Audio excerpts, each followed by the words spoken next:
Having के साथ verb की थर्ड फॉर्म का यूज़, हैविंग बीन के साथ वर्ब की थर्ड फॉर्म का यूज़ और बीइंग के साथ वर्ब की थर्ड फॉर्म का यूज़, इन तीनों स्ट्रक्चर को यहाँ पर आप सीखने वाले हैं। बहुत ही सिंपल तरीके से सरल भाषा में इन तीनों स्ट्रक्चर को सीखेंगे। बहुत ही यूज़फुल और बहुत ही इम्पॉर्टेंट स्ट्रक्चर है ये जो पहले दो स्ट्रक्चर है ये परफेक्ट पार्टिसिपल के स्ट्रक्चर है और ये बीइंग के साथ वर्ब की थर्ड फॉर्म का स्ट्रक्चर है, ये प्रेजेंट पार्टिसिपल का स्ट्रक्चर है। तो चलिए एक एक करके इनको जानते हैं। यहाँ पर देखिए टेबल के थ्रू समझेंगे। यहाँ पर है एक तरफ हैविंग के साथ वर्ब की थर्ड फॉर्म। अब यहाँ पर क्या है, हैविंग के साथ वर्ब की थर्ड फॉर्म के बीच में यहाँ बीन लगा है, इतना सा फर्क आ जाता है। तो हैविंग बीन के साथ वर्ब की थर्ड फॉर्म, दोनों ही स्ट्रक्चर परफेक्ट पार्टिसिपल के हैं। ठीक है, अब यहाँ पर फ़र्क क्या है, ये जो हैविंग के साथ वर्ब की थर्ड फॉर्म का यूज़ है ये एक्टिव में जब हम सेंटेंस बनाएंगे परफेक्ट पार्टिसिपल में तब इसका यूज़ करेंगे, और पैसिव में बनाएंगे तब हम हैविंग बीन के साथ वर्ब की थर्ड फॉर्म का यूज़ करेंगे। यानी कि पैसिव में जब बनेगा तो शुरुआत में जो भी सब्जेक्ट कहें या ऑब्जेक्ट कहें वो रिसीवर रहेगा, और यहाँ पर हैविंग के साथ वर्ब की थर्ड फॉर्म में जो सब्जेक्ट स्टार्टिंग में जो भी होगा वो डूअर रहेगा, काम को करने वाला। चलिए यहाँ पर एक और चीज़ की परफेक्ट पार्टिसिपल, इसको वर्बल एडजेक्टिव बोला जाता है। वर्बल एडजेक्टिव, कारण क्या है इसको बोलने का, क्योंकि ये वर्ब और एडजेक्टिव दोनों का गुण है इसमें। वर्ब और एडजेक्टिव दोनों का गुण होने के कारण इसे वर्बल एडजेक्टिव बोला जाता है। चलिए अब आगे देखें। हैविंग ईटन यानी कि खाने के बाद, हिंदी में जो अर्थ निकलेगा कोई काम करने के बाद, यहाँ पर ये तो एक्टिव में होगा कि कोई काम करने के बाद, और यहाँ पर कोई काम किए जाने के बाद, क्योंकि कोई काम जो है वो किसी अन्य के द्वारा किया जाएगा। यहाँ पर जो स्टार्टिंग में सब्जेक्ट होगा उसी के द्वारा किया जाएगा। यहाँ पर डूअर होगा जो सब्जेक्ट होगा, और यहाँ पर सब्जेक्ट बोलें या ऑब्जेक्ट, लेकिन जो भी होगा वो रिसीवर होगा। स्टार्टिंग में जो हम सब्जेक्ट की जगह रखेंगे वो रिसीवर होगा। हैविंग ईटन यानी खाने के बाद, और हैविंग बीन ईटन खाए जाने के बाद। इस तरीके से कुछ इसका सेंस निकलेगा। एक और चीज़ जानने के लिए है, कंप्लीटेड एक्शन। ध्यान रखें कि परफेक्ट पार्टिसिपल में क्या होता है, कंप्लीटेड एक्शन, काम हो चुका है पास्ट में, दो एक्शन दिखाए जाते हैं। एक एक्शन कंप्लीट होने के बाद दूसरा एक्शन होता है, किसमें, प्रेजेंट पार्टिसिपल में। दो एक्शन होते हैं, पहला ये हुआ और दूसरा ये। तो यहाँ पर बीच में टाइम गैप रहता है, मतलब तुरंत ही नहीं होता है। यानी ये पहला जो काम हुआ उसके बाद थोड़ा सा पर्याप्त समय रहता है, ये कंप्लीट होने के बाद में इस दूसरे एक्शन को किया जाता है। ऐसा कुछ सेंस निकल कर आता है। आगे देखें अब, जैसे कि सेंटेंस पहले हिंदी में अपना काम खत्म करके, तो यहाँ पर पहला एक्शन ये है कि अपना काम खत्म करके, या इसको ऐसे भी बोल सकते हैं कि अपना काम खत्म करने के बाद, ऐसे भी इसका अर्थ निकल जाता है। मैं घर चला गया, पहले मैंने अपना काम जो है वो कंप्लीट किया, वो होने के बाद फिर मैं घर चला गया। तो ऐसे सिचुएशन में हम परफेक्ट पार्टिसिपल का प्रयोग करते हैं। तो having finished my work, having आ गया, फिनिश्ड यहाँ पर वर्ब की third form. I went home, I went home. अब ये जो आई है ना, ये सब्जेक्ट है, इसी ने काम को ख़त्म किया है, और सब्जेक्ट भी यहाँ पर देखें एक ही है। ठीक है, दोनों को करने वाला, दोनों काम को परफॉर्म करने वाला सब्जेक्ट एक ही है। दो भी हो सकते हैं, तब भी ऐसे वाक्य बन जाते हैं, लेकिन यहाँ पर इस वाक्य में एक है, आई है, कि having finished my work I went home. चलिए अब आगे देखें। घर पहुंचकर या घर पहुंचने के बाद, मैंने क्रिकेट खेला। पहले मैं कहीं से भी, स्कूल से हो सकता है, कहीं से टाइम लिया है ना, तो घर गया, फिर उसके बाद में कुछ और भी किया होगा, शायद स्कूल से आ रहे तो कपड़े वगैरह चेंज करने, फिर थोड़ा टाइम लिया, टाइम गैप यानी कि टाइम जो है वो थोड़ा लगा, इसमें टाइम गैप पर्याप्त टाइम गैप है, सफिशिएंट, फिर मैंने क्रिकेट खेला। तो having reached home I played cricket. Having reached home, यहाँ पर हैविंग के साथ वर्ब की थर्ड फॉर्म, घर पहुंचकर या घर पहुंचने के बाद, हिंदी में चाहे कैसे भी बोले। नाश्ता करने के बाद मैं ऑफिस चला गया। अब अगर हमने यहाँ पर हैविंग हैड यानी कि हैविंग के साथ वर्ब की थर्ड फॉर्म का प्रयोग किया, इसका मतलब जो है टाइम गैप जो है वो पर्याप्त है, सफिशिएंट है। Having had my breakfast I went to office. तो मैंने ब्रेकफास्ट किया और यहाँ पर थोड़ा टाइम गैप है, इसलिए having had my breakfast I went to office. तो इस तरीके से मैंने जो है अपना नाश्ता किया और उसके बाद करने के बाद पर्याप्त समय मिल गया और उसके बाद में मैं ऑफिस गया। फिर आगे देखें, अंग्रेज़ी सीखने के बाद, यहाँ पर भी जैसे कि अंग्रेज़ी सीखने के बाद मैंने अंग्रेज़ी सीखी, इस काम को पहले फिनिश्ड किया, कंप्लीट किया, वह एक टीचर बन गया। यानी वह, ये जो सब्जेक्ट है, ही ने जो है पहले अंग्रेज़ी सीखी, तो पर्याप्त समय टीचर बनने और अंग्रेज़ी सीखने में टाइम गैप है। Having learned English he has become a teacher. Having learned English he has become a teacher. तो यहाँ हैविंग के साथ वर्ब की थर्ड फॉर्म। अपना काम पूरा करके वह खेलने चला गया। उसने जो भी उसका काम है, पर्याप्त समय लगा, फिर वो खेलने चला गया। तो दोनों में टाइम गैप है, दोनों काम में। तो having completed his work he went to play. फिर आगे देखें, पापा के घर आने के बाद हम पढ़ने लगे। पापा घर आए और हम पढ़ने लगे।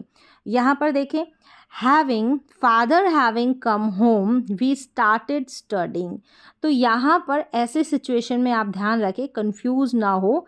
तो इस तरीके के दो एक्शन होते हैं, अगर वो आपके अनुसार आपको देखना है, अगर टाइम गैप ज़्यादा है इन दोनों एक्शन में, तो आप परफेक्ट पार्टिसिपल का यूज़ करें। अगर आपको लगता है कि पापा के घर आने के बाद यहाँ पर टाइम गैप कम है, तो आप प्रेजेंट पार्टिसिपल का भी यूज़ कर सकते हैं। दोनों का यूज़ कर सकते हैं सिचुएशन के अनुसार। कम टाइम गैप है, तुरंत ही कोई काम करने लगे, तो वहाँ पर आप प्रेजेंट पार्टिसिपल का भी यूज़ कर सकते हैं। ये आपको डिसाइड करना है। नहीं तो आप परफेक्ट, अगर टाइम ड्यूरेशन अधिक लग रहा है आपको, तो आप परफेक्ट पार्टिसिपल का यूज़ करें। तो father having come home we started studying. आगे देखें, आगे यहाँ पर ये है कि जैसे फादर, यहाँ पर तरीका, यहाँ पर एक चीज़ और बतानी है मुझे कि यहाँ पर सब्जेक्ट दो है। अभी तक हमने देखा कि यहाँ पर जो है ही सब्जेक्ट था, ठीक है, इन दोनों एक्शन में ही सब्जेक्ट था, लेकिन यहाँ पर दो एक्शन है, एक तो पापा के घर आने का और हमारे पढ़ने का। तो इस तरीके से आप बना सकते हैं, अगर जो सब्जेक्ट है दो हो, अलग अलग एक्शन करने वाले अलग अलग ही सब्जेक्ट हो, तो यहाँ पर फादर फिर हैविंग के साथ वर्ब की थर्ड फॉर्म, तो हम इस तरीके से यूज़ कर सकते हैं, या फिर हम ऐसे भी यूज़ कर सकते हैं, हैविंग और कम के बीच में हैविंग और फिर सब्जेक्ट का यूज़ करके वर्ब की थर्ड फॉर्म भी लगा सकते हैं। तो ये भी एक तरीका है इस सेंटेंस को बनाने का। Having father come home, having father come home यानी कि पापा के घर आने के बाद हम पढ़ने लगे, तो वी स्टार्टेड स्टडिंग। तो इस तरीके से भी आप बना सकते हैं, सब्जेक्ट अगर अलग अलग हो। जैसे यहाँ पर फादर आए ना, उसके बाद आप पढ़े, फादर के आने का काम है, तो शुरुआत में आप फादर को लिख दें, या फिर हैविंग के बाद में आप फादर फिर वर्ब की थर्ड फॉर्म। इस तरीके से भी आप कर सकते हैं परफेक्ट पार्टिसिपल का यूज़। फिर आगे देखें, यहाँ पर है, अब जो है अभी तक हमने यहाँ इस कॉलम में हमने सारे जो है एक्टिव वाले सेंटेंसेस देखे। अब यहाँ पर आ गए पैसिव वाले सेंटेंसेस। पैसिव वाले में आपने देखा हैविंग बीन के साथ वर्ब की थर्ड फॉर्म का यूज़। मार खाने पर वह खूब रोया, ये जो वह सब्जेक्ट है, ये रिसीवर है, मार खाने का एक्शन इसने रिसीव किया है, तो ऐसे वाले वाक्य पैसिव सेंटेंस में आएंगे। जैसे कि having been beaten, having been और बीटन यहाँ पर वर्ब की third form. He cried a lot, वह खूब रोया। मार खाने के बाद वह खूब रोया, तो यहाँ पर जो है मार खाई और तुरंत ही अगर वो रोने लग गया तो हम प्रेजेंट पार्टिसिपल में ये बना सकते हैं सेंटेंस, आपको खुली छूट है। लेकिन टाइम गैप अगर आपको लग रहा है कि उसने मार खाई, फिर शायद वो किसी से बात करने लगा और फिर थोड़ा टाइम गैप लिया, उसने समय लिया और फिर बाद में वह रोने लगा, तो इस तरीके से समय थोड़ा, टाइम गैप थोड़ा अधिक है, पर्याप्त समय लगा उसको, सफिशिएंट टाइम मिल गया दूसरा एक्शन परफॉर्म करने के लिए, रोने के लिए कह सकते हैं। तो यहाँ पर जो है हमने हैविंग बीन बीटन का यूज़ किया और ये पैसिव में इसलिए हैविंग बीन बीटन का यूज़ हुआ है। तो हैविंग बीन फिर बीटन। आगे देखिए, पूछे जाने पर उन्होंने उत्तर दिया। उन्होंने यानी पूछने का काम इन्होंने बताया, जो भी एक्शन है इन्होंने किया। हैविंग बीन आस्क्ड, अब इनसे पूछा गया, ठीक है, ही से, he replied. Having been asked he replied, तो यहाँ पर पैसिव है। हैविंग बीन के साथ वर्ब की थर्ड फॉर्म, पैसिव भी किसका, परफेक्ट पार्टिसिपल का। फिर देखें आगे सेंटेंस, यहाँ तक तो आपने समझ लिया कि यहाँ पर ये जो दो स्ट्रक्चर थे, ये दो स्ट्रक्चर क्लियर हो गए होंगे। हैविंग के साथ वर्ब की थर्ड फॉर्म का यूज़ हम कब करते हैं, हैविंग बीन के साथ हम वर्ब की थर्ड फॉर्म का यूज़ कब करते हैं, जब हम परफेक्ट पार्टिसिपल का एक्टिव सेंटेंस बनाते तो हैविंग V3 का यूज़ करेंगे। जब हम परफेक्ट पार्टिसिपल का पैसिव बनाते तो हैविंग बीन V3 का यूज़ करेंगे। अब हमारे पास ये वाला स्ट्रक्चर रहा है कि बीइंग के साथ वर्ब की थर्ड फॉर्म का यूज़ हम प्रेजेंट पार्टिसिपल में करते हैं। कब और कैसे करते हैं वो सिचुएशन जाने। बीइंग वर्ब की थर्ड फॉर्म का use, no time gap between two actions, ये मैंने ऑलरेडी बता दिया है। यानी कि परफेक्ट पार्टिसिपल और प्रेजेंट पार्टिसिपल में एक तो तुरंत ही काम हो जाता है, एक एक्शन हुआ उसके तुरंत ही बाद दूसरा हो गया तो वो प्रेजेंट पार्टिसिपल, और थोड़ा टाइम गैप लिया तो वो परफेक्ट पार्टिसिपल। प्रेजेंट पार्टिसिपल का पैसिव, मतलब ये जो स्ट्रक्चर है ना ये पैसिव है, ये पैसिव है। अब इसके लिए हमको समझने के लिए हमने यहाँ पर प्रेजेंट पार्टिसिपल का पैसिव लिया है देखें, और परफेक्ट पार्टिसिपल का भी पैसिव लिया है। कंपेयर करेंगे, दो एक्शंस में समय का अंतराल कम होता है ना, तो आप बीइंग वर्ब की थर्ड फॉर्म का यूज़ करेंगे, यानी कि प्रेजेंट पार्टिसिपल के पैसिव के इस स्ट्रक्चर का यूज़ करेंगे। दो एक्शंस में समय का अंतराल अधिक होता है ना, ज़्यादा होता है, ड्यूरेशन अधिक होती है, सफिशिएंट टाइम होता है दूसरे एक्शन को परफॉर्म करने के लिए, तो हम परफेक्ट पार्टिसिपल का पैसिव का यूज़ करेंगे, यानी ये वाला स्ट्रक्चर यूज़ में लेंगे, हैविंग बीन के साथ वर्ब की थर्ड फॉर्म। अब देखें यहाँ पर, पिताजी के द्वारा मार खाकर वह रोने लगा। अगर इसने तुरंत ही रोने लग गया तो हम प्रेजेंट का जो है प्रेजेंट पार्टिसिपल का पैसिव का यूज़ करेंगे।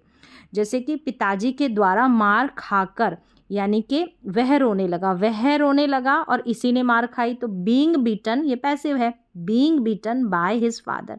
तो यहाँ पर हमने बाय हिज फादर, किसके द्वारा जो पीटा गया, ये भी मेंशन कर दिया है पैसिव के सेंटेंस के अनुसार। ही स्टार्टेड क्राइंग, वह रोने लगा। ही जो है इसी को जो है मारा गया किसी के द्वारा, और वो कौन है, बाय हिज फादर, फादर के द्वारा।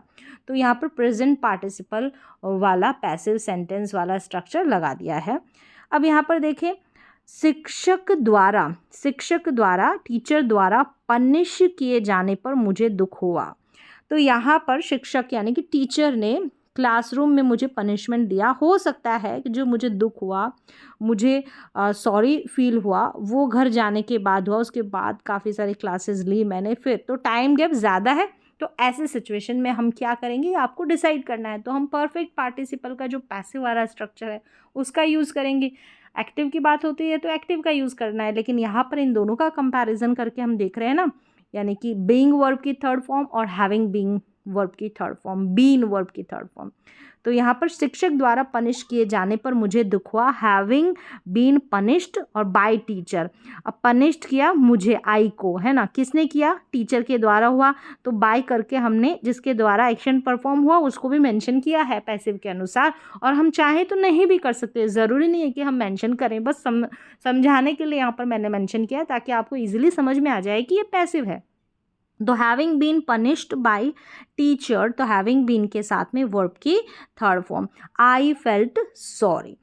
तो इस तरीके से क्या होगा, बीइंग वर्ब की थर्ड फॉर्म वाले स्ट्रक्चर का और हैविंग बीन प्लस वर्ब की थर्ड फॉर्म वाले स्ट्रक्चर का यूज़ हो जाएगा।